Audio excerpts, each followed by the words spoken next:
Dans sa prière, le docteur a dit, nous sommes dans une génération qui est polluée. Et le sous-thème de ce message, d'ailleurs, c'est les deux générations. Donc, nous allons parler des générations. Parce que nous sommes dans une génération, et il faut parler des choses qui se trouvent dans une génération. Qu'est-ce qu'on va retrouver dans une génération? Le bon comme le mauvais. Et nous allons mettre en garde, bien sûr, les saints à ne pas être des mauvais, mais à être des bons, pour tout simplement parce que nous attendons l'époux. Amen. Alors j'aimerais quand même que nous puissions nous saluer. Nous puissions nous saluer et pourquoi pas demander à son frère et à sa sœur comment a été la semaine. Vous pouvez vous déplacer, hein, ne soyez pas timide. Je vois que le frère Owen ne veut pas se déplacer. Que Dieu vous bénisse.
Voilà, que Dieu soit loué.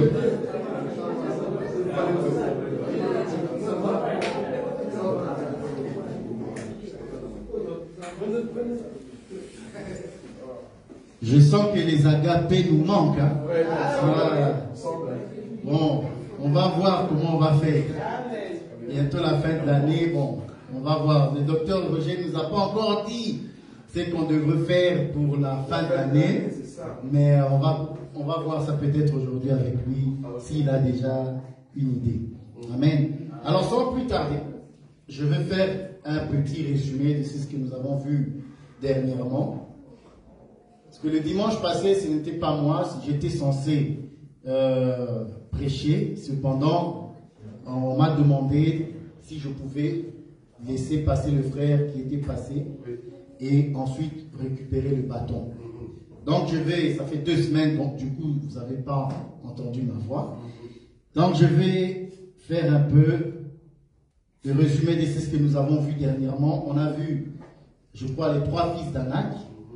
On a vu les 3 fils d'Anak, comment Moïse a pris 12 parmi les fils d'Israël, les a envoyés. Et ensuite, comment ils sont revenus avec les fruits qu'ils ont trouvés dans le pays. Ils ont attesté que ces fruits étaient bons. Et nous avons décrit les fruits qui étaient décrits, c'est-à-dire le raisin, la grenade et le figuier. Nous avons interprété toutes ces choses. Amen. Et nous avons dit aussi qu'il fallait faire attention, parce que Moïse qui envoie le 12, c'est aussi nous autres qui écoutons la parole de Dieu aujourd'hui par l'Esprit, par le fondement des apôtres. Pourquoi? Parce que les 12 vont représenter le fondement de Dieu. Nous sommes édifiés sur le fondement des apôtres, des prophètes, Jésus-Christ étant la pierre angulaire. Et lorsque nous prêchons, nous ne pouvons pas prêcher autre chose que les fruits qui ont été trouvés dans le pays. Nous mettons en évidence par la prédication, par l'enseignement, les fruits qui ont été trouvés. Parce que tu ne peux pas trouver des autres fruits que cela. Je ne dis pas que dans le royaume de Dieu, il n'y a pas d'autres fruits, bien sûr. Cependant, nous avons pris cela comme des bases. C'est-à-dire le raisin, qui est le sang, d'ailleurs, de notre Seigneur Jésus-Christ. Parce qu'il a dit, je ne boirai plus le fruit de la vigne. Et en disant cela, il a dit, prenez ceci et mon sang. Il nous a donné cela. Et nous avons parlé de la grenade comme étant le fruit qui a beaucoup de grains à l'intérieur. C'est-à-dire, en Christ, nous sommes. Voilà. Et nous avons vu différentes couleurs de grenade. Et nous avons parlé aussi, bien sûr, de la figue. Et nous avons vu cela par le roi Ézéchias, qui, malade, fut guéri parce que le prophète lui a dit, prenez les figues, une masse de figues, mettez-lui sur la peau et il sera guéri. Ça, c'était pour les 3 fils d'Anak. Plus récemment, nous avons vu, c'était le guide, le conducteur. Voilà. Ça, c'est lorsque Israël voulait s'accaparer, prendre la ville de Bethel. Israël était aux aguets. Il ne savait pas comment prendre la ville. Pour prendre la ville de Bethel, il fallait qu'un homme sorte de là. Pour leur montrer les faiblesses de la ville. Parce que si cet homme ne sort pas pour montrer les faiblesses de la ville, ils ne pourront pas prendre le pays. Et nous avons expliqué cet homme. C'est lui qui est sorti et c'est lui qui les a guidés. Nous avons vu que c'était le serviteur le plus ancien. Parce qu'il est le plus ancien selon que la Bible va me dire. Dans les Corinthiens, Paul va dire ceci. Qui connaît les choses de l'homme, si ce n'est l'esprit de l'homme qui est en l'homme? Et qui connaît les choses de Dieu, si ce n'est l'esprit de Dieu, qui sonde les profondeurs de Dieu? L'esprit sonde les profondeurs de Dieu et nous révèle ce qui est caché, afin que nous puissions hériter du royaume. Voyez-vous? C'est ça l'homme qui sort de la ville, qui vient montrer le chemin, les faiblesses de la ville. Nous avons un peu parlé de la faiblesse. Nous avons dit que la faiblesse n'est pas autre chose si ce n'est Jésus-Christ. Pourquoi? Parce que Paul est clair là-dessus en disant que Dieu dans la chair, il est faible. C'est dans sa faiblesse que Dieu a sauvé. On va lire ce passage dans les 1 Corinthiens. Parce qu'il faut voir ces choses. Nous ne sommes pas de ceux qui disent des choses et le peuple ne le voit pas que c'est écrit. 1 Corinthiens. C'est dans les 1 Corinthiens, au chapitre 1, je crois. Je suis sûr. C'est au chapitre 1. Je crois le verset 20. Oui, ça c'est quand on a trop de versets dans la tête. Alors le chapitre 1, voilà. Commence le 24, s'il te plaît. Je lis au nom de Jésus-Christ. Amen. Mais puissance de Dieu et sagesse de Dieu pour ceux qui sont appelés, tant juifs que grecs. Car la folie de Dieu est plus sage que les hommes, et la faiblesse de Dieu est plus forte que les hommes. Amen. Amen. Donc la faiblesse de Dieu, lorsqu'on va parler de la faiblesse de Dieu, c'est-à-dire Dieu a pris un corps. Lorsqu'il prend un corps, c'est pour le salut. Dans les prochains jours, je crois que c'est dans 2 dimanches, je vais vraiment insister sur la faiblesse. Ça serait un beau message. Bien-aimés, soyez là. Parce que là, je vais vraiment insister sur la faiblesse. C'est tellement beau que à chaque fois j'écris, quand j'écris un message, j'écris, je suis dans la joie. Parce que entendre ces choses font plaisir. Ça me fait plaisir de savoir que Dieu s'est réduit dans l'état d'homme pour me sauver. Donc ce n'est pas un Dieu qui est resté du haut des cieux et a parlé. Débrouillez-vous, croyez seulement. Non, non, notre Dieu à nous, il a pris la chair, il est venu et il a parlé pendant son séjour et il est allé à la croix. Ça c'est notre foi, c'est une folie. Notre apôtre nous le dit, c'est une folie. Si tu ne crois pas à ça, je te comprends. Tu n'as pas encore compris la folie de Dieu. Mais nous autres, nous attestons ces choses. Amen. Voilà. Nous avons un peu parlé de la faiblesse de la ville et nous avons décrit que c'est notre Seigneur Jésus-Christ. Mais Bethel est un endroit où un patriarche est passé par là. Nous avons parlé de ça. Parce que Bethel s'appelait autrefois Luz. Lorsque le patriarche Jacob a quitté la maison parentale, vous voyez, il a quitté la maison parentale, il a marché pendant toute la journée. Arrivé au coucher du soleil, c'est-à-dire la nuit, il s'est couché. Nous avons bien décrit ces choses en disant que ça, c'est le parcours du soleil. C'est le soleil qui a quitté l'Orient et qui va en Occident se coucher. Jacob qui se couche, nous avons décrit cela comme la mort, parce que la Bible nous dit, c'est le Seigneur Jésus, que dormir ou se coucher, c'est symbolisme même de la mort. Amen. Comme il a dit, Lazare, notre ami, dort. Nous allons le réveiller. Donc, dormir, c'est mourir. Donc, le patriarche qui meurt, qui dort, c'est mourir. Et lorsqu'il est mort, c'est alors qu'il va voir les anges monter et descendre. Et nous avons dit que si tu ne meurs pas en Christ, si tu ne meurs pas en Christ, tu ne peux monter dans le royaume des cieux. C'est pas possible. Il faut mourir. Or, nous sommes morts en Christ. Selon que Paul va nous enseigner, il dit, oui, nous sommes morts en Christ et nous ressusciterons avec lui. Voyez-vous ça? Il dit encore, il a vu les anges monter. Or, cette montée, nous avons défini cela aussi comme étant l'enlèvement. Pourquoi? Parce que tout simplement, ange dans la Bible ne veut pas forcément dire les êtres célestes. Les anges veulent aussi dire les serviteurs de Dieu. Voilà. Donc, le patriarche qui voit les anges monter et descendre, il voit en fait un peuple qui va monter et un peuple qui va redescendre. Il va monter pendant l'enlèvement et 7 ans ils vont rester là-bas. Et après les 7 années, on va redescendre. C'est ça? Monter et descendre. Voilà. Et nous avons vu aussi, nous avons interprété l'échelle. Pourquoi? Parce que l'échelle doit toucher le ciel et l'échelle doit toucher la terre. Ça, c'est la nature de Dieu qui est en Jésus-Christ, homme et Dieu. Parce que la Bible nous dit que toute la divinité reposait sur lui. Si tu n'es pas en Christ, tu ne monteras pas. Voilà ce que nous avons un peu dit en quelques mots. Amen. Voilà. Alors aujourd'hui, nous allons lire notre chapitre du jour et nous allons commencer notre prédication.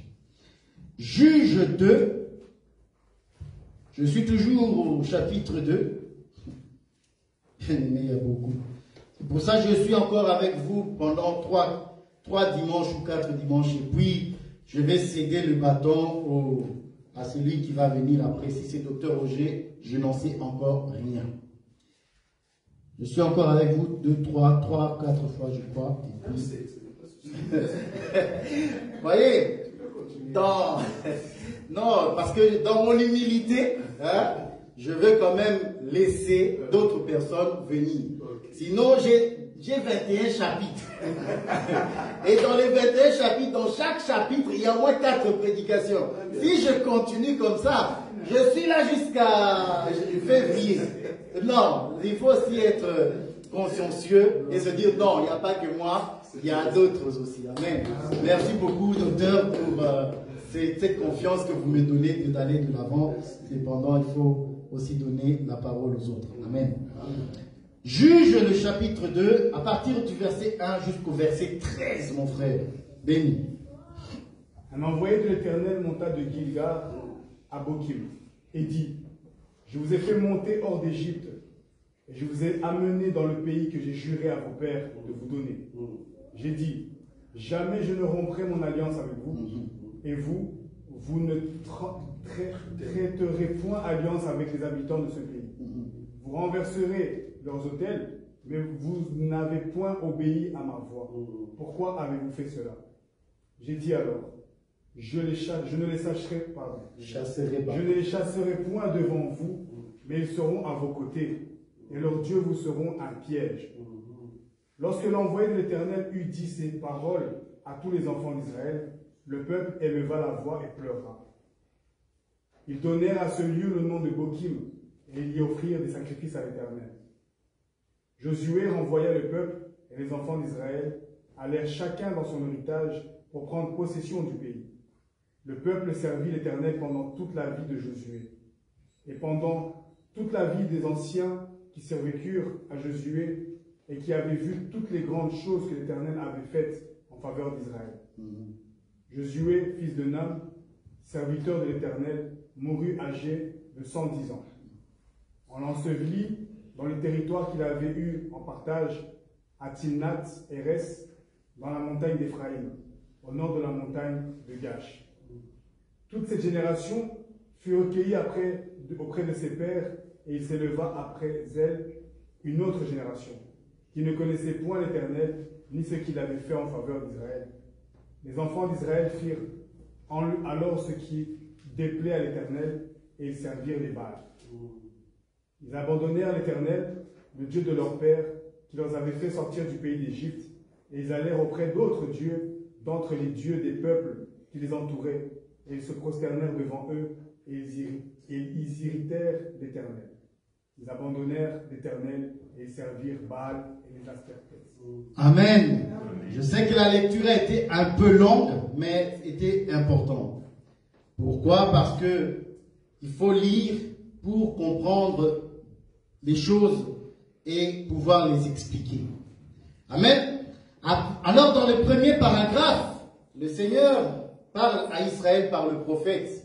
Pourquoi? Parce que Israël, le Seigneur demande à Israël de détruire les dieux, les idoles dans ces nations-là lorsqu'ils entreront, et Israël ne l'a pas fait. Israël a commencé à vivre avec ces nations païennes et a commencé à imiter leur façon de vivre. En cela, nous disons que nous, en tant que chrétiens, nous sommes dans le monde, oui, mais nous ne sommes pas de ce monde. Ce n'est pas parce que les païens se vautrent dans la boue que nous allons aussi faire la même chose. Un chrétien ne vit pas comme un païen. Un chrétien ne vit pas, ne cohabite pas. Voilà ce que je voulais dire. Ne cohabite pas. Nous ne pouvons pas faire de la cohabitation avec le péché.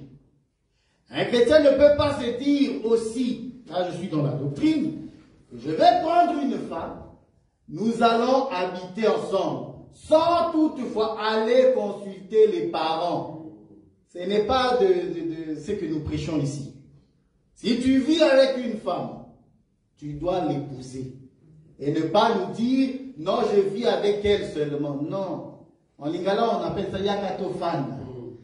Et cohabitation, chez nous, ça n'existe pas. C'est pour ça que nous pouvons aussi le dire, que nous, étant enfants de la lumière, nous n'avons rien à faire. Alors, rien à faire avec les ténèbres. Amen. Nous marchons dans la lumière, que ce soit dans l'église, que ce soit dans la maison, partout. Nous sommes de la lumière. Amen. Amen. Donc, nous avons le verset 7 qui dit: le peuple servit l'Éternel pendant toute la vie de Josué et pendant toute la vie des anciens qui vécurent à Josué et avaient vu toutes les grandes choses que l'Éternel avait faites en faveur d'Israël. Amen. Et le verset, c'est quel verset? 10. J'aime ça. Toute cette génération-là, donc c'est-à-dire la génération de Josué, fut recueillie auprès de ses pères. Et il se leva après elle une autre génération qui ne connaissait point l'Éternel, ni ce qu'il avait fait en faveur d'Israël. C'est là que repose la pensée du jour. Pourquoi? Nous allons parler de la première génération. La Bible dit que dans la première génération, lorsque les anciens étaient là, Josué et les anciens étaient là, le peuple servait l'Éternel. Ça veut dire quoi? Ça veut dire que pendant qu'eux étaient là, il y avait des anciens qui prêchaient la parole de Dieu selon l'analogie de la foi, selon ce que Moïse leur avait donné. Donc ces anciens-là apportaient en Israël la crainte et le peuple obéissait à l'Éternel. C'est ça. Prenons 2 Chroniques. 2 Chroniques 26. Et par là, nous allons un peu développer la première génération qui est obéissante à la parole, parce qu'il y avait des anciens qui ont vu la main de Dieu, qui ont vécu ces choses-là, et ils ont enseigné selon ce qu'ils ont vu, et la crainte de l'Éternel était dans le pays. 2 Chroniques 26, à partir du premier verset. 2 Chroniques 26. J'aime beaucoup ce chronique-là. Tout le peuple de Juda prit Ozias, âgé de 16 ans. Il établit roi à la place de son père Amathias. Ozias rebâtit Élot et la fit rentrer sous la puissance de Juda, après que le roi fut couché avec ses pères. Ozias avait 16 ans lorsqu'il devint roi, et il régna 52 ans à Jérusalem. Sa mère s'appelait Jécolia de Jérusalem. Il fit ce qui est droit aux yeux de l'Éternel, entièrement comme avait fait Amathias son père. Il s'appliqua à rechercher Dieu pendant la vie de Zacharie, qui avait l'intelligence des visions de Dieu, et dans le temps où il rechercha l'Éternel, Dieu le fit prospérer. Amen. Il se mit en guerre contre les Philistins, et il abattit les murs de Gath. Tu peux t'arrêter. Amen. Donc c'était Ozias. Et Esaïe va nous dire dans ses prédications, dans ses enseignements, cherchez l'Éternel pendant qu'il se trouve. Ça, c'est ce qu'enseigne Esaïe à son époque. Qu'il faut chercher l'Éternel pendant qu'il se trouve. Parce qu'il y a un temps où Dieu ne va plus se laisser trouver. Or, David donne conseil à son fils. Il dit, mon fils, cherche le Dieu de ton père. Si tu le cherches de tout ton cœur, il se laissera trouver. Mais pour chercher l'Éternel, il faut le faire auprès des personnes qui ont la connaissance de ce Dieu-là. Parce que Dieu se révèle toujours au travers des hommes. Amen. Tu ne peux pas nous dire que du jour au lendemain, tu étais chez toi dans ta chambre, tu es devenu un grand apôtre. Non. Frère, l'Esprit est descendu sur les apôtres qui ont été formés avec Jésus pendant 3 ans. Et pendant ces 3 années, Jésus, Dieu, lui-même les a formés. L'Esprit est descendu sur eux. Et maintenant, nous sommes dans cette continuité-là. Donc, l'évangile passe d'une personne à une autre. Donc, toi, tu ne peux pas nous dire, je pars dans une certaine montagne, et là-bas, je vais rester pendant 20 ans. Quand je vais revenir au titre d'apôtre ou de prophète. Non, c'est pas comme ça. Tu dois t'asseoir, écouter, et ensuite le Seigneur lui-même se révélera à toi. Amen. Amen. Ozias a cherché l'Éternel. Ozias, la Bible dit, il avait quel âge? Il avait 16 ans. Or, un enfant, c'était un jeune homme. Lorsqu'on parle d'un jeune homme qui devient roi, parce qu'il est de la lignée de David, c'est le roi de David, de Juda, ça va venir aussi ça. Je suis en train de préparer un long message aussi sur les rois d'Israël. Cet homme, ce jeune homme avait 16 ans. Or, quand on a 16 ans, on est faible. On n'a pas toute l'expérience. On a besoin d'être entouré par des anciens qui vont te conseiller, qui vont te montrer comment il faut marcher pour que le Seigneur t'accompagne dans ce que tu fais. Donc, si tu es faible aujourd'hui, je t'annonce, tu te sens peut-être faible. J'espère que ce n'est pas à cause d'un péché. Si c'est à cause d'un péché, bien-aimé, répands-toi. Et puis, lève-toi, continue la marche. Cependant, lorsque tu es faible, la Bible nous dit, c'est alors que je suis fort. Amen. Lorsque nous sommes faibles, la Bible dit, ma puissance s'accomplit dans la faiblesse. Donc, du coup, nous, en tant que chrétiens, lorsque nous sommes persécutés, c'est la faiblesse. Mais dans cette faiblesse, nous invoquons le Seigneur. Et nous savons que c'est dans la faiblesse. Bien aimé, venez le jour où je vais parler de la faiblesse. Je prends déjà quelques petits trucs. Quand tu as la position de la faiblesse, Dieu va t'exaucer.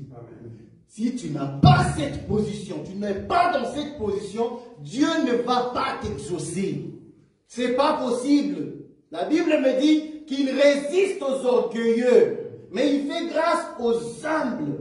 Or, celui qui est humble, c'est celui qui est faible.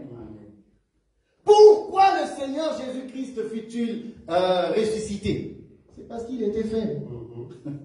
C'est parce qu'il était dans la chair que Dieu l'a ressuscité des morts. Vous voyez ça? C'est dans Romains. On va nous dire, mais comment Dieu l'a ressuscité des morts si lui-même est Dieu? C'est un langage, frère. C'est un langage. Si tu ne comprends pas ce langage, nous te disons qu'il s'est ressuscité lui-même. Pourquoi? Parce qu'il a dit, j'ai le pouvoir de donner ma vie et j'ai le pouvoir de la reprendre. Vous voyez? Cependant, lorsqu'il est faible, il a besoin de lui-même, dans sa puissance, de ressusciter celui qui est faible. Voilà. Ça, c'est ce que nous prêchons. Donc, Osias était un jeune homme. Il était faible.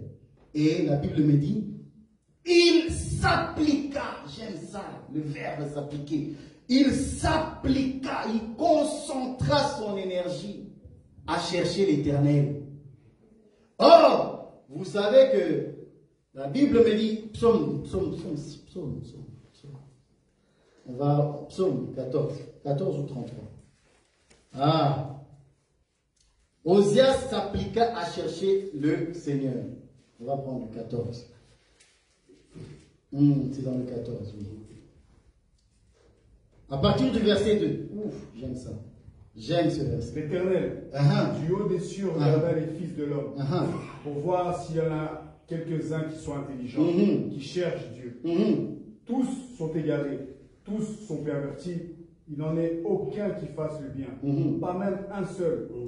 Tous ceux qui commettent l'iniquité ont-ils perdu le sens? Ils dévorent mon peuple et ils le prennent pour nourriture. Ils n'invoquent point l'Éternel. Amen, stop. Dans d'autres versions, dit, sont-ils devenus fous? Tous ceux qui se corrompent. Amen. Ici, la Bible dit, prends-moi 2 Chroniques. J'aime, vous savez, quand vous prêchez que d'autres versets vous viennent en tête comme ça, c'est parfois perturbant. Prends-moi 2 Chroniques. Les Chroniques des rois, il faut lire ce livre-là, c'est magnifique. 2 Chroniques 16 verset 9, je crois. L'Éternel, voilà. Car l'Éternel étend ses regards sur toute la terre pour soutenir ceux dont le cœur est tout entier à lui. Amen. Stop. L'Éternel étend ses regards sur toute la terre. Pourquoi? Pour soutenir. C'est lui dont le cœur est tout entier à lui. Ça veut dire, c'est lui qui s'applique. C'est lui qui le cherche. Voilà. Quand on cherche Dieu, le Seigneur va te soutenir. Quand tu es dans ta faiblesse, je le répète, lorsque tu sens que ces jours-là, c'est difficile, quand tu invoques son nom, il va te soutenir parce qu'il regarde.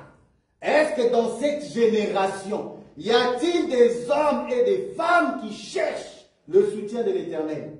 Y a-t-il des hommes qui cherchent à voir la main de Dieu? Si tu le fais, je t'annonce déjà que le Seigneur va te soutenir. Je te le dis, le Seigneur va te guérir. Amen. Je te le dis encore, le Seigneur va ouvrir des portes. Amen. Oui, nous le croyons. Parce que la Bible me dit que c'est Osias là. Lorsqu'il appliqua son cœur à chercher l'Éternel, l'Éternel le soutient. Et le soutient merveilleusement. J'aime ça. Frère, retournons dans Osias. Vous allez voir comment ces jeunes hommes de 16 ans fut soutenu par le Seigneur. 2 Chroniques, le 26 toujours, laisse-moi voir ça. Voilà, verset 15. Ah, j'aime ça.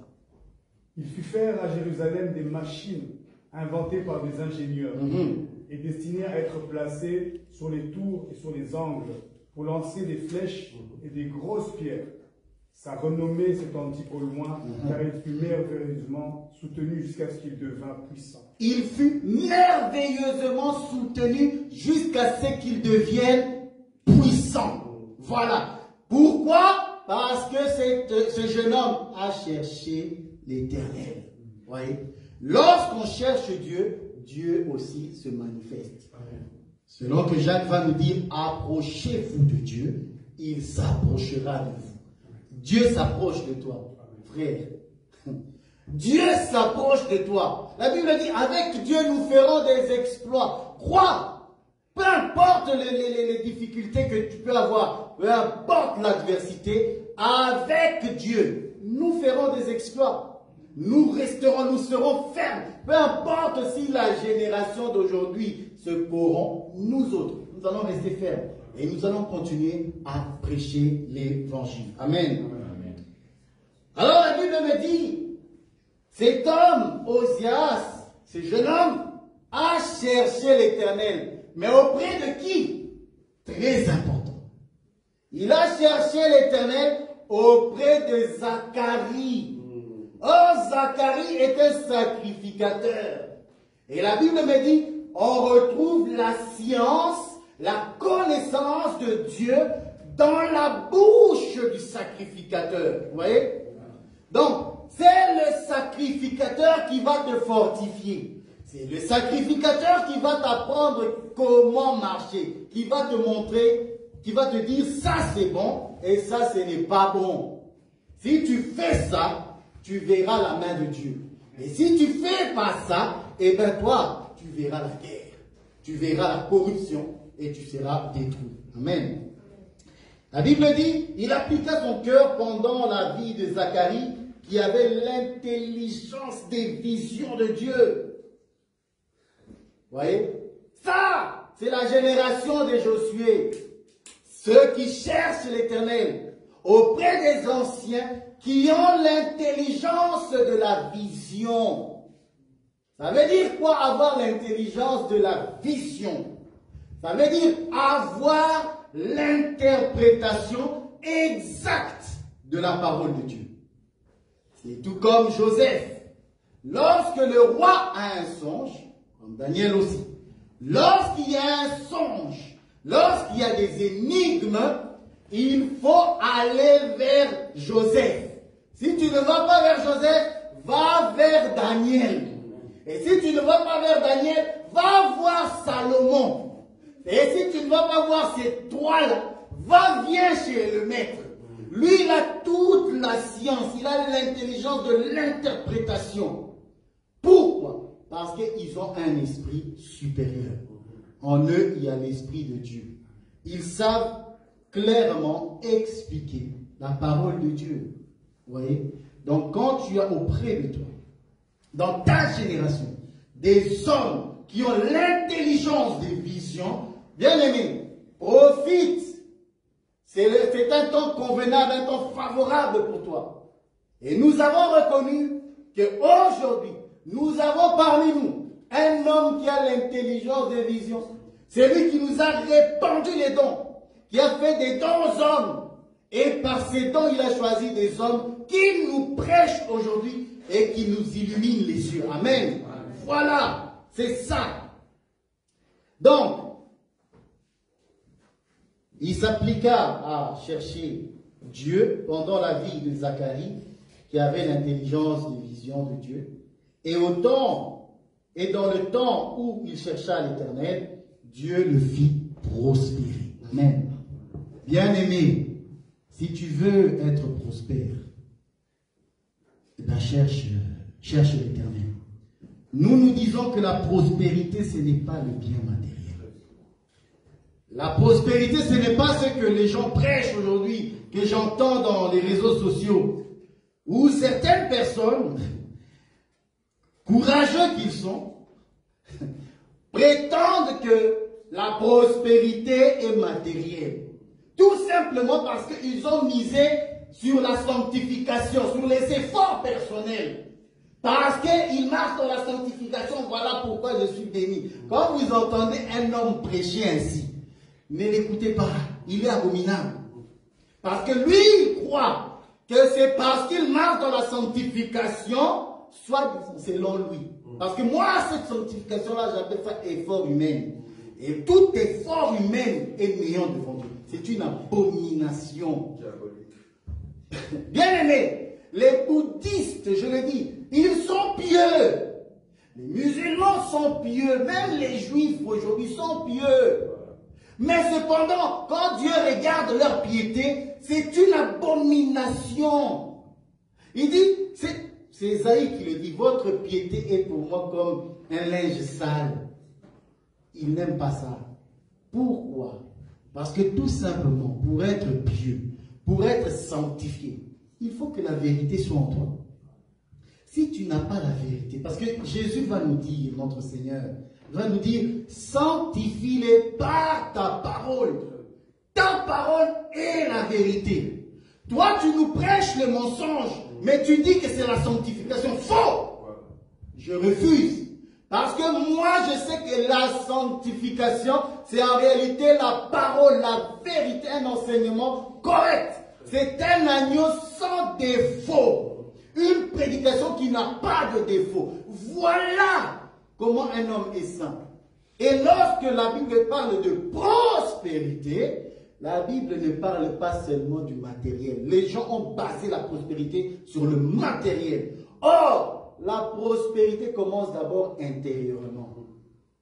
Lorsque tu as le Seigneur, l'enseignement, bien aimé, tu es prospère. C'est l'enseignement qui te rend prospère. Parce que la Bible dit, je sais que tu es riche, même si tu parais pauvre, mais tu es riche. C'est ça la prospérité. La prospérité, c'est l'enseignement, c'est le témoignage de Jésus-Christ que nous avons aujourd'hui. Nous sommes un peuple prospère, riche. Pourquoi? Parce que nous avons la prospérité, Jésus-Christ en nous. Amen. Voilà. Donc, ceux qui cherchent le Seigneur pendant le temps de Zacharie, vous êtes un peuple prospère. Et vous le verrez se matérialiser. Vous savez, Dieu a fait des promesses à Abraham. Et la Bible me dit que ce soit Abraham, que ce soit Isaac, que ce soit Jacob, ils ont salué les promesses de loin. Mais la Bible me dit qu'Abraham était riche, qu'Isaac était riche, que Jacob était riche. Mais cependant, les promesses ne se sont pas accomplies. Toutes les promesses de Dieu ne se sont pas accomplies. Parce qu'en réalité, ils ont compris que le Seigneur parlait d'une cité qui n'est pas faite de main d'homme. C'est dans les Hébreux, Hébreux 11, vous trouverez cette pensée. Ils ont salué les promesses, sachant qu'ils sont héritiers d'une ville bien plus grande que celle-là. Alors je te dis, tes promesses vont s'accomplir. Cependant, dans ce corps physique, c'est pas possible. C'est pas possible. Le corps ne peut pas hériter cette gloire. C'est que le Seigneur promet à l'homme est tellement grand qu'il faut sortir, il faut que le corps soit brûlé et que la fumée monte. Lorsque tu monteras, c'est alors que tu verras la cité céleste. Amen. Alors, prenons le livre de Luc. Commençons par Matthieu. Ça, c'était pour la première génération. La première génération, c'est ceux qui ont cherché l'Éternel, qui avaient craint l'Éternel pendant la vie des anciens. Amen. Et la Bible dit, ils furent recueillis. J'aime ça. Ils furent recueillis auprès de leur Père. Reste encore là. Ils furent recueillis veut dire quoi? Lorsque la Bible dit ils furent recueillis auprès de leur Père, ça veut dire ils ne sont plus. Amen. Soit par l'amour. Amen. Alors on va les enterrer auprès de leur Père. Or, nous savons c'est qui le Père qui recueille les justes. C'est Abraham. C'est là que le Seigneur Jésus va dire Lazare était auprès dans les seins d'Abraham. Lorsqu'on dit que les justes, une génération furent recueillis, ça veut dire qu'ils sont morts et ils sont dans les seins d'Abraham. Or, recueillis veut encore dire quoi? Ça veut dire que cette génération va disparaître. Pourquoi? Parce qu'ils ont craint le Seigneur et ils furent recueillis auprès de leur Père. Nous aussi, de notre vivant, nous serons recueillis auprès du Seigneur. Parce que nous partirons et nous ne serons plus. Comme Paul l'a dit, en un instant, au son de la trompette, nous partirons. Nous partirons, nous ne serons plus. Amen. Et si tu as cette espérance, la Bible dit que c'est lui qui a cette espérance, qu'il se sanctifie. Amen. Lis-nous Matthieu 7, 32. Frère Owen, tu me prends Matthieu 7. Il n'y a pas 32. Non. Regardez-moi 31. Non, il n'y a pas. Prends-moi Luc 11, parce qu'ils disent plus ou moins la même chose. Luc 11. Luc 11. Luc 11. Luc 11, 31. 11, 31. Ouais. La reine du Midi se lèvera au jour du jugement avec les hommes de cette génération et les condamnera parce qu'elle vint des extrémités de la terre pour entendre la sagesse de Salomon. Et voici, il y a ici plus que Salomon. Les hommes de Ninive se lèveront au jour du jugement avec cette génération et la condamneront parce qu'ils se repentirent à la prédication de Jonas. Amen. Voilà. Donc là, c'est le Seigneur Jésus-Christ qui parle. J'aimerais que tu puisses te trouver le verset où Jésus parle et il dit, nous avons chanté, vous n'avez pas dansé. J'ai besoin de ce verset. Cependant, ici, Jésus va parler et va parler à cette génération. Et va dire, vous de cette génération, je prêche et vous n'écoutez pas. Je parle pendant le jour, vous n'écoutez pas. Je suis là dans le temple, je prêche et vous êtes rebelles. Je vous le dis, la reine du Midi, c'est-à-dire la reine de Séba, elle sera votre juge. Elle se lèvera et vous jugera. Pourquoi? Parce qu'elle vient de loin. Elle a entendu la renommée de Salomon et elle est venue. Et Salomon a interprété tous ces énigmes. Et cette femme, si elle se lève en tant que juge, ça veut dire qu'elle a reçu l'enseignement de Salomon. C'est pourquoi elle sera en mesure de juger. Parce que tu ne peux pas juger si toi-même tu n'as pas été jugé. Nous sommes un peuple, aujourd'hui nous sommes jugés. La parole de Dieu te juge. Et nous jugeons. Si tu ne veux pas être jugé, ne viens pas dans cette assemblée, frère. Parce que ici, nous mettons le point sur certains sujets. Si tu n'es pas d'accord avec ça, tu te sentiras jugé. Or, si tu veux être justifié, tu dois accepter le fouet. Parce que la Bible me dit, quel est cet homme ou cet enfant que le Père ne châtie pas? La parole de Dieu est un châtiment. Il te frappe, mais c'est pour le salut. C'est pour un héritage de meilleur. Amen. Si tu as trouvé, dis-moi c'est où. Je commence Matthieu 11. Ah, c'est le Matthieu 11. Je commence à partir du verset 16. Ah. À qui comparais-je cette génération? Elle ressemble à des enfants assis dans des places publiques et qui, s'adressant à d'autres enfants, disent, nous avons joué de la flûte et vous n'avez pas dansé. Nous avons chanté des complaintes et vous n'avez pas été et vous ne vous êtes pas lamenté. Bien-aimé, ça c'est le Seigneur Jésus-Christ qui parle à cette génération. Et il prend comme langage parabolique pour parler des chantres et des musiciens. Pourquoi?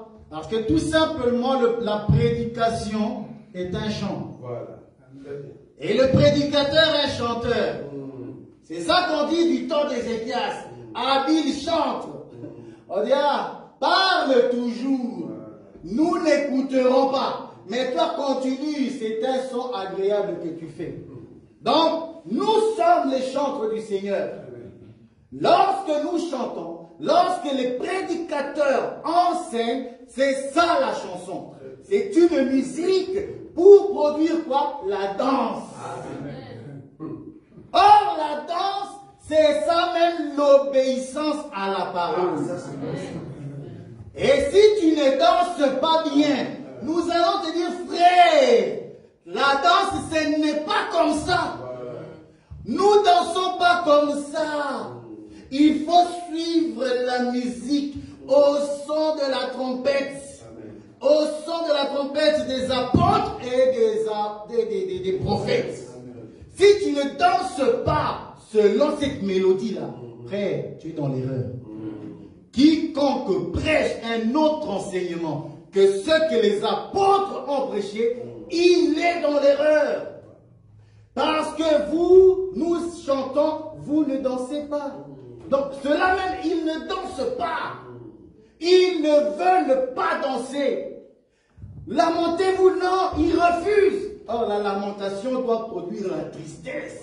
C'est ça l'objectif. Ça, c'est le message. C'est la prédication de la croix. Lorsque nous prêchons ces choses, si tu es dans les ténèbres, ou si tu es tu es tombé, ça doit produire en toi la tristesse.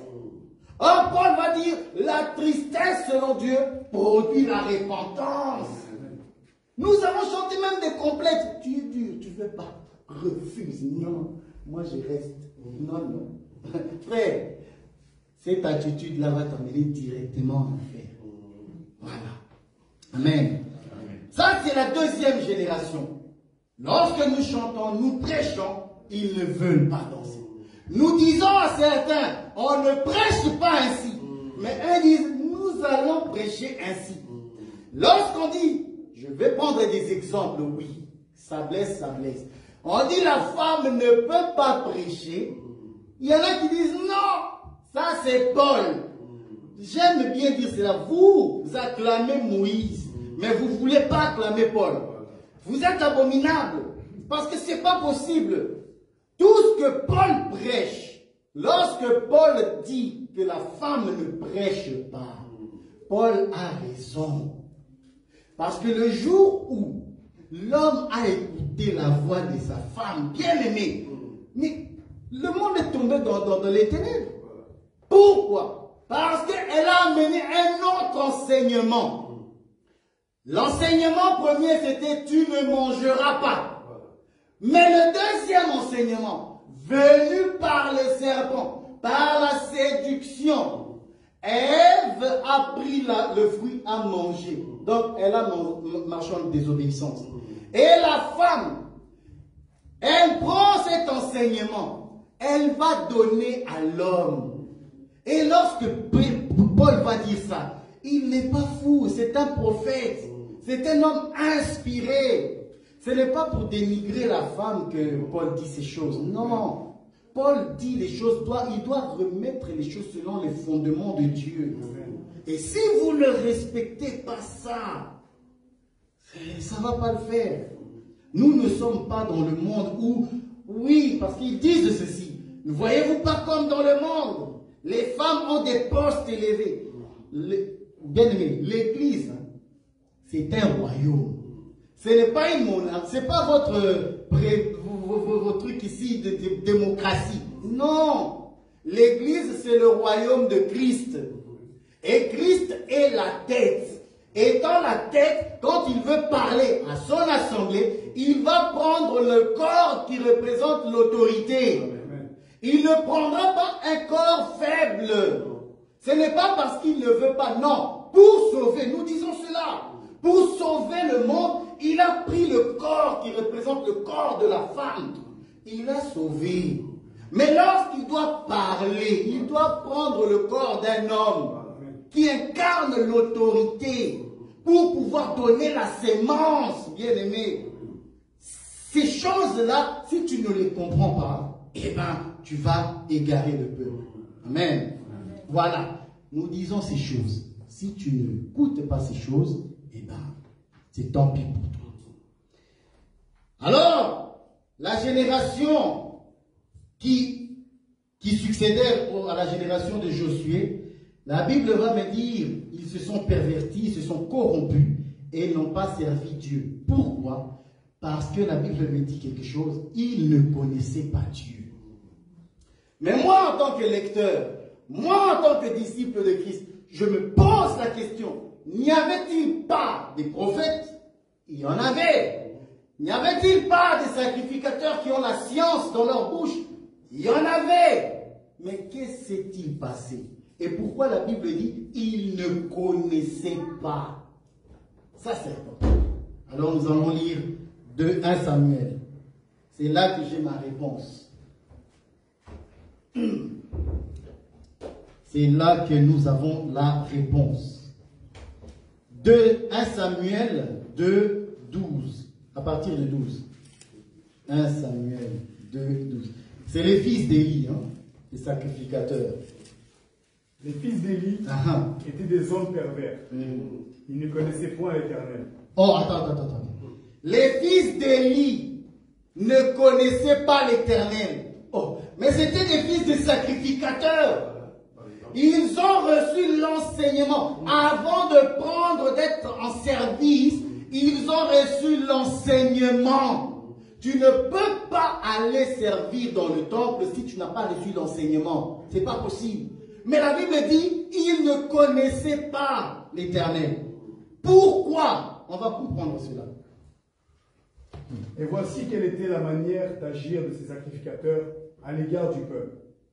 Lorsqu'un offrait un sacrificateur, le serviteur du sacrificateur avait un moment où l'on faisait cuire la chair, tenant à la main une fourchette à 3 dents. Il piquait dans la chaudière, dans le chaudron, dans la marmite ou dans le pot. Et tout ce que la fourchette amenait, le sacrificateur le prenait pour lui. C'est ainsi qu'il agissait à l'égard de tous ceux d'Israël qui venaient là à Silo. Amen. On va s'arrêter là. Les fils d'Élie se méconduisaient. Ils faisaient des choses horribles. Ce qu'il ne fallait pas faire. Ils étaient tellement corrompus que ce qu'ils faisaient déplaisait énormément au peuple. Jusqu'à aller prendre les femmes des autres. Vous voyez cela? Ça, c'est une abomination.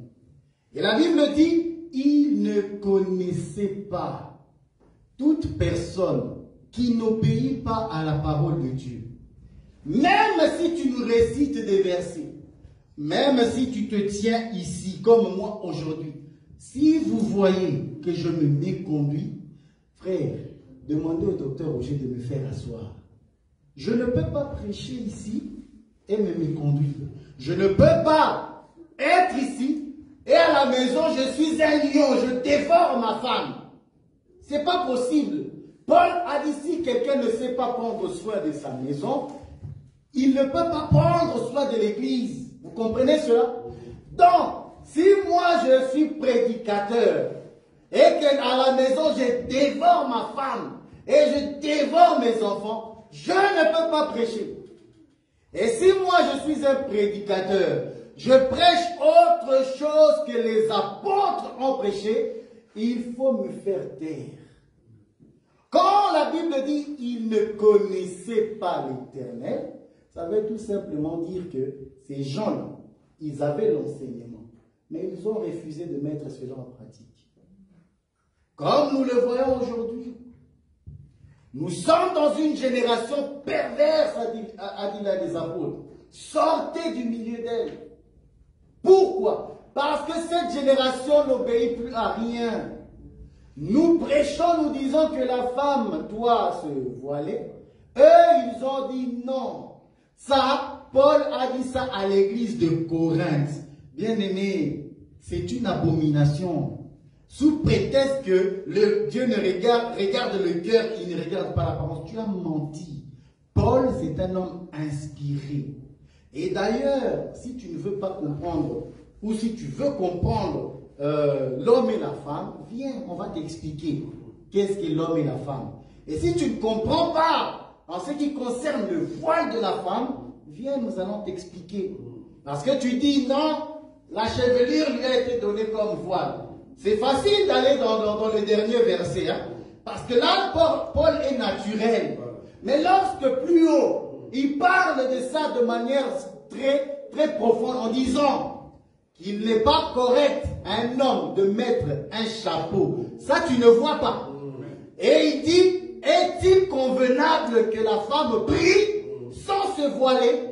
Mais c'est un voile physique, frère. Ça, tu ne veux pas voir. Ça, tu refuses. Et vous croyez vraiment que nous autres, là, nous sommes des insensés.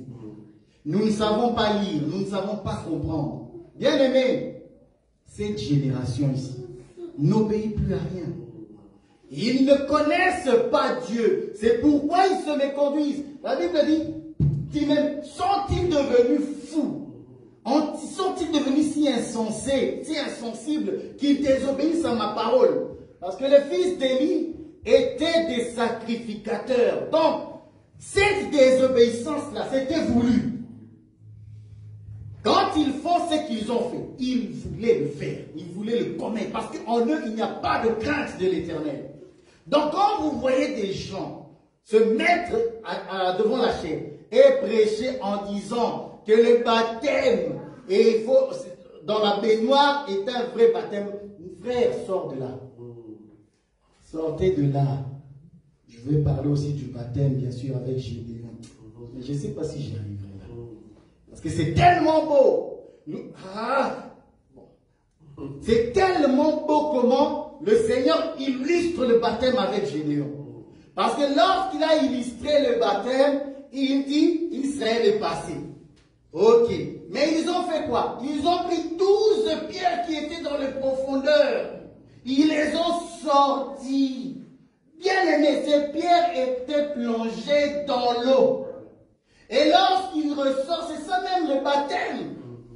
Vous ne voulez même pas comprendre ça.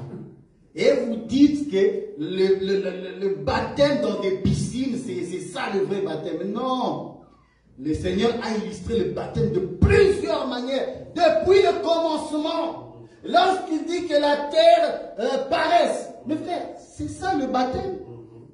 Alors, tu ne peux pas nous prêcher autre chose que ce qui est écrit.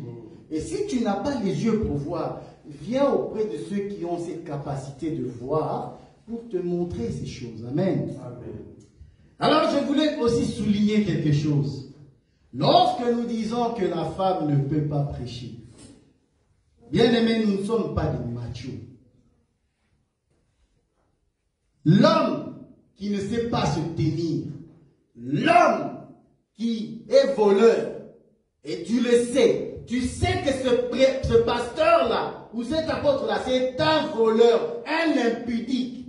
Cet homme ne peut pas prêcher, c'est une femme. Même s'il a un corps d'homme, mais c'est une femme. Parce qu'il est faible. Il n'a pas la capacité de se tenir et de pouvoir donner la sang. Il est faible. Cet homme-là, c'est une femme. Même si, je le répète, il a le corps d'un homme, c'est une femme. N'ayant pas la force d'obéir à la parole, c'est une femme. Voilà. Comme ça, vous ne dites pas que nous prêchons contre les femmes. Nous ne sommes pas contre les femmes. Nous sommes contre tous ceux qui se méconduisent et qui prêchent la parole de Dieu. Amen. Voilà. Donc, nous allons vers la fin. Frère, tu peux me lire Romains 1, 18.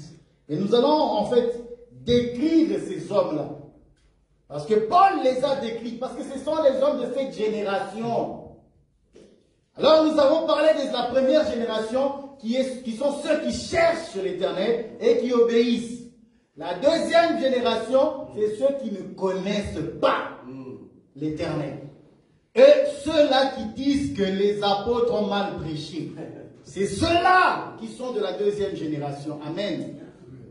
Frère, Romains 1, 18 et 19. La colère de Dieu se révèle du ciel contre toute impiété et toute injustice des hommes qui retiennent injustement la vérité captive. Ils font quoi? Qui retiennent injustement la vérité captive. Frère, ils retiennent injustement la vérité captive. Ça veut dire quoi? Ils ont la connaissance. Ils savent dire des bonnes choses. Ils savent faire des bonnes choses. Ils savent enseigner la doctrine, la révélation, selon la droiture. Mais ils cachent ça. Ils refusent de donner la connaissance aux gens. Ils retiennent injustement captif la vérité. Non, ça ne doit pas sortir. Ils refusent d'éclairer le peuple. C'est un homme pervers. Un homme qui se... Vous savez, ces gens-là, nous les connaissons. Parce que lorsque nous écoutons leur message, nous savons que celui-là, il a bien compris, mais il ne veut pas. Il dévie. Exprès. Pourquoi? Parce qu'il s'est dit non, sinon je n'aurai pas, ma poche là va être vide. Je vais parler d'un sujet, comme la dîme. Oh non, la dîme, il faut donner le 1/10. Frère, si tu trouves un enseignement comme ça chez les apôtres, dis-le-moi. Nous faisons la différence entre donner la dîme et le salaire de l'homme de Dieu. Faisons très attention, parce que nous savons prêcher la dîme dans la doctrine et dans la révélation. Dans la doctrine, frère, aucun d'entre nous n'y a droit. Parce qu'aucun d'entre nous ici n'est juif, aucun d'entre nous ici n'est lévite. Aucun. Dans la révélation, nous savons aussi expliquer cela par rapport à Christ. Amen. Voilà. Donc, nous disons que l'ouvrier mérite son salaire. Selon que Jésus-Christ même lui-même a dit, vous entrerez dans une maison et vous prendrez ce que l'on vous donne. L'homme de Dieu peut avoir un salaire dans l'église. L'église peut aussi s'organiser d'une certaine manière et donner un salaire.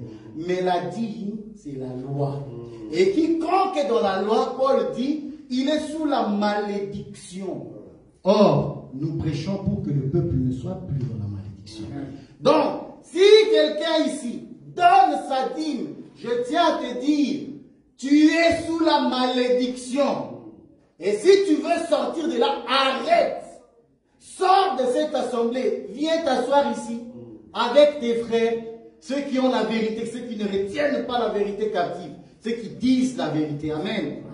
Si un homme se plaît dans une assemblée, alors qu'il y a l'hérésie qui est prêchée, tu participes. Parce que nous avons beaucoup d'amis à qui nous parlons d'une manière ou d'une autre, partageons la parole. Ils ont compris, mais ils ne veulent pas quitter leurs assemblées. Bien-aimé, tu participes à cet enseignement. Tu participes à la dépravation de ce pasteur. Parce que tu as vu que ce pasteur n'a pas la parole, mais tu es resté. Tu participes. Voilà. Romains 10. Ah, Romains 10, j'aime ça. Ah, j'aime Romains 10. Versets 1 à 3 seulement, frère. Ne va pas plus loin. Frère, le vœu de mon cœur et ma prière à Dieu pour eux, c'est qu'ils soient sauvés. Je leur rends le témoignage qu'ils ont du zèle pour Dieu, mais sans intelligence, ne connaissant pas la justice de Dieu et cherchant à établir leur propre justice. Ils ne se sont pas soumis à la justice de Dieu. Amen. Ils ont de l'intelligence.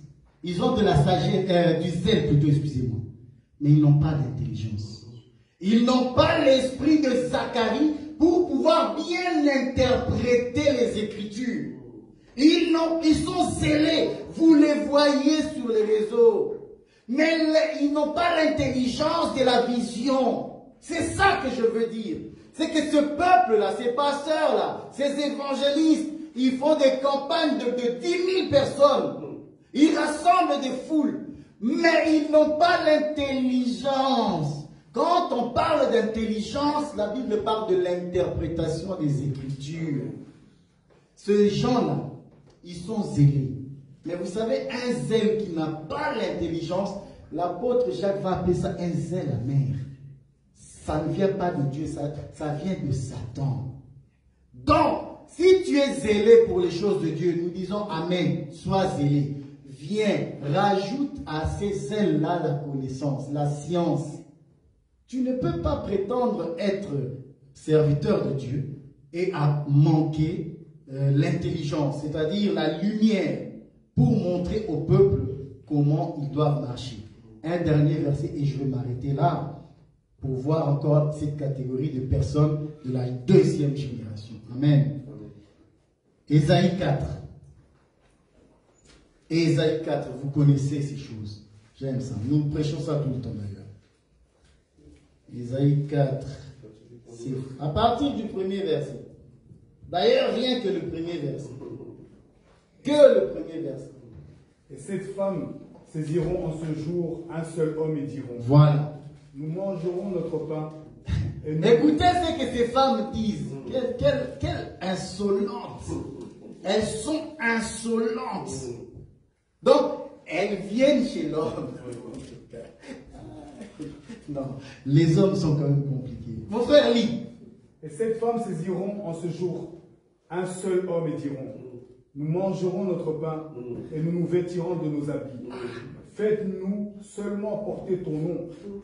Enlève notre opprobre. Donc, nous n'avons pas besoin de toi. Toi là, on n'a pas besoin de toi. Mais on vient seulement par hypocrisie. Hein? Voilà. Donne-nous seulement ton nom. Mais ton pain là, on n'en veut pas. Tes vêtements, on n'en veut pas. Laisse-nous tranquille avec ton pain. Or, nous savons que le pain, c'est son corps. C'est sa chair, c'est sa parole.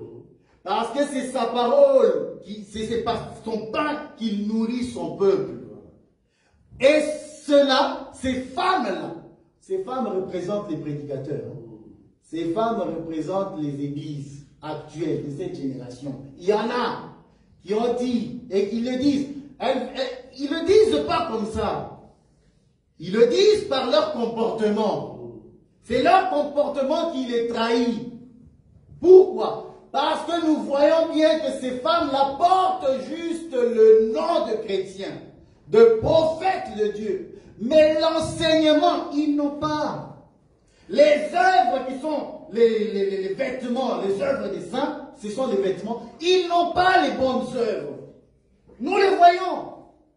Et d'ailleurs, ces personnes-là, lorsque tu les côtoies, lorsque tu les parles, ils te disent, je suis un grand prophète.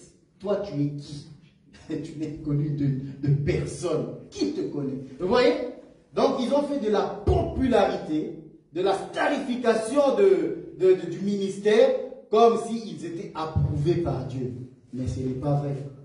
Lorsque nous ne voyons pas le pain, lorsque nous ne voyons pas les vêtements, tu as beau porter le nom, pour nous là, tu es en dehors.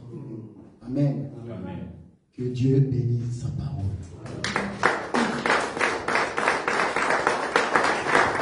Un très bon conseil si vous avez compris cet enseignement. Un élément qui m'a beaucoup touché, c'est vraiment 1 Samuel chapitre 2. Je ne sais pas si vous avez vu ça. Très important. Parce qu'il faut comprendre que quand l'homme de Dieu prêche, il a beaucoup, au fait, comme on dit, une sorte de panorama qui est devant lui, et il doit prendre des morceaux pour commencer à donner. Et chacun de nous doit prendre un morceau. Vous voyez? C'est comme si c'est comme un semeur qui jette la nourriture. Chacun de nous va prendre un morceau. Et moi, le morceau qui m'a retenu, c'est 1 Samuel 2. Le verset 13, on peut lire avec le frère Béni. Remarquez ce que Dieu parle ici, qui est très important pour moi et pour vous. Nous allons lire cela, frère Béni. Et voici quelle était la manière d'agir de ces sacrificateurs à l'égard du peuple. Alors qu'ils se sont des serviteurs pervers. Mais remarquez comment ils agissaient. Lorsqu'un offrait un sacrificateur, un sacrifice, oui. Le serviteur du sacrificateur avait, au moment où l'on faisait cuire la chair, tenant à la main une fourchette à 3 dents. Il piquait dans la chaudière, dans le chaudron, dans la marmite ou dans le pot. Et tout ce que la fourchette amenait, le sacrificateur le prenait pour lui. C'est ainsi qu'il agissait à l'égard de tous ceux d'Israël qui venaient là assis. Des voleurs. Ces hommes ici, de voleurs, des serviteurs, nous sommes dans une génération pervers. Ça, je vous l'ai dit. Une génération où quelqu'un était soi-disant dans les choses de Dieu, la personne est rentrée dans le monde, et puis la personne revient, et puis il vous chante « I give you all ». Ah, c'est ça. N'importe quoi. C'est ça. Et puis la personne vous chante ça, s'il enlève ses mèches, il a des tatouages du monde des ténèbres sur sa tête. La personne n'a pas de cheveux. La personne, c'est écrit là-bas « Queen ». Vous voyez? Comment tu vas enlever ça? Mets tes habits jusque-là si tu veux. Nous sommes dans une génération perverse où les hommes de Dieu soutiennent des gens comme ça. Des chansons qui n'ont point de relation avec l'esprit. Remarquez que ces hommes ici, la Bible dit, ils avaient une fourchette à 3 dents. En d'autres termes, quand ils venaient avec à la loi, prophète et les psaumes. C'est-à-dire, ils veulent vous faire entrer là-bas. Qu'est-ce qu'ils font? Ils viennent chercher la nourriture dans 4 récipients. 4. On a bien dit 4. Quand toi tu es dans la révélation, connaissance, prophétie et doctrine, c'est ta nourriture à toi que tu as. Eux, ils viennent avec leur couteau à 3 dents. Ils prennent un morceau et ils enlèvent. Ils connaissent la vérité, mais ils enlèvent la vérité. C'est ça la génération d'aujourd'hui. Où les hommes de Dieu savent très bien que même les groupes là qui chantent, que je ne veux pas citer les noms ici, sont dans le monde. Les gens qui font l'impudicité, l'adultère, soi-disant des chantres. Un chantre qui ne veut pas se marier, mais qui a des copines à l'église. Et qui est pasteur. Ah non, ne jugez pas. Non, ne jugez pas. Dans la Bible, c'était pour ne pas juger en ce qui concerne la nourriture. Venez ici, nous allons vous aider. La Bible nous dit de juger. Nous, la Bible nous dit de juger. Quand la Bible dit ne jugez pas, c'était en ce qui concerne à manger. C'est là-bas que la Bible dit ne jugez pas. Mais en ce qui concerne la vie d'une personne qui se dit chrétienne, la Bible nous a dit de juger. Parce que nous sommes des hommes spirituels. Or, l'homme spirituel juge. Amen. Nous devons juger. Nous sommes les gens du dedans, nous devons juger, frère. Amen. C'est pour cela, n'écoutez pas n'importe quelle musique. N'écoutez pas n'importe quelle musique. Il y a de musique ou des cantiques aujourd'hui qui nous amènent à pécher sans le savoir. J'ai même entendu une musique aujourd'hui, quelqu'un qui dit à Dieu, voilà, partout dans le monde, il y a la souffrance. Alors je dis, fais vite, viens. Tu dis à Jésus, c'est quoi? C'est ton enfant, quoi. Fais vite, viens. Vous voyez? Nous sommes dans une génération perverse. Mais heureusement, nous étant Église, Amen. Nous avons encore la lampe et nous avons la réserve d'huile. C'est la grâce que nous avons. Amen. Même si des serviteurs vont nous faire entrer dans la loi. Parce qu'aujourd'hui, beaucoup d'hommes de Dieu nous font rentrer dans la loi. Mais heureusement, le Seigneur nous a donné la capacité de comprendre que tel est faux, tel est vrai. C'est ça la différence de notre génération. C'est ça la différence de notre génération. Et il y a beaucoup qui disent, ah mais non, si tu prêches ça, les gens ne viendront pas dans ton église. Qui t'a dit que nous, on a besoin que les gens soient nombreux pour écouter l'évangile? Qui t'a dit? D'ailleurs, on veut que les gens ne soient pas nombreux. Ça, c'est notre évangile. Pourquoi?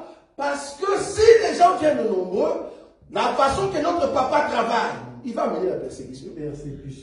Ça, c'est notre papa, il travaille toujours comme ça. Là où il y a beaucoup, il amène la persécution. C'est ça le papa que nous servons. Mais quand tu vois une église, 5 ans, 10 ans, ils sont toujours 10 000, 15 000. Non, il n'y a pas la persécution là-bas. Les dieux que nous servons, il amènera toujours la persécution.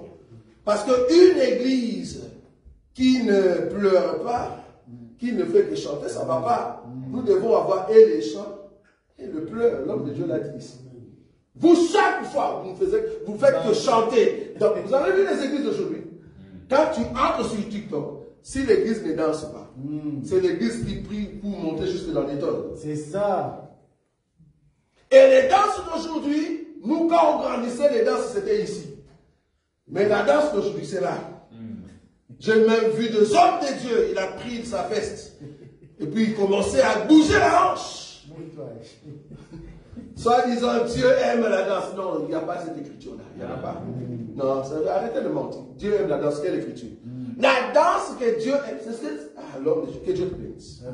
La danse que Dieu aime, c'est quand lui-même il chante et que toi tu danses. En d'autres termes, quand Dieu prêche, tu mets en pratique la parole. C'est là-bas danser. Ça, c'est la danse. Amen. Quand nous disons la danse de David, c'est quoi? C'est mettre en pratique La parole de Dieu. C'est ça. Et même la Bible dit que la danse de David, c'était quoi? L'humilité. Oh, nous sommes humbles par la parole. Amen. Ce n'est pas le mouvement, frère. C'est ça. Ah, nous, dans notre église, on ne danse pas. C'est pour ça que je pars dans une autre église. Vas-y là-bas. Tu vas continuer à danser dans la chair et dans l'âme. Mais nous, ici, on danse dans l'âme et dans l'esprit. Amen. Amen. Oh, quand l'esprit danse, frère, même si le corps ne bouge pas, tu vas entrer au ciel. Amen. Mais quand la chair danse, tu resteras, frère. Tu vas aller en enfer. Tu vas aller en enfer. Que Dieu bénisse son serviteur pour les 2 générations. Et j'espère qu'il va encore approfondir là-dedans, parce que nous sommes dans une génération très dangereuse. Mais heureusement, nous qui portions la lumière, Dieu nous garde dans sa fidélité. Que le Seigneur soit loué. Tendre Père, nous te disons un grand merci. Un grand merci parce que tu préserves ceux qui portent le sceau de l'alliance. Le sceau de l'alliance est la parole que tu nous as laissée. Tu as posé la question aux disciples. Quand je reviendrai, trouverai-je la foi? Quand je reviendrai, tu n'as pas posé la question de savoir si tu vas trouver des danses. Tu n'as pas posé la question de savoir si nous serons riches matériellement. Tu n'as pas posé la question de savoir si nous serons nombreux, au fait, dans des salles. Mais tu voulais savoir qui sont ceux qui sont porteurs de la foi. Quand je reviendrai, trouverai-je la foi? Or, la foi vient de ce qu'on entend. Et ce qu'on entend vient de la parole de Christ. C'est par l'enseignement que nous avons la foi. C'est par l'enseignement que nous gardons le sceau de l'alliance. Bénis ton peuple. Préserve-nous contre le plan de l'ennemi dans cette génération. Préserve-nous contre les conseils de l'ennemi dans cette génération. Nous ne voulons pas écouter notre chair. Nous ne voulons pas écouter notre faiblesse. Nous ne voulons pas écouter la femme qui est en nous, Seigneur. Mais nous voulons t'écouter toi, l'homme idéal. Celui qui prêche avec autorité pour redresser la femme. Nous avons besoin de ta prière. Bénis ton peuple par cette parole. Préserve-nous, Seigneur, contre les ténèbres, parce que tu es notre lumière, le roi des gloires. En ton nom, Jésus-Christ, que nous avons ainsi prié. Amen. Amen.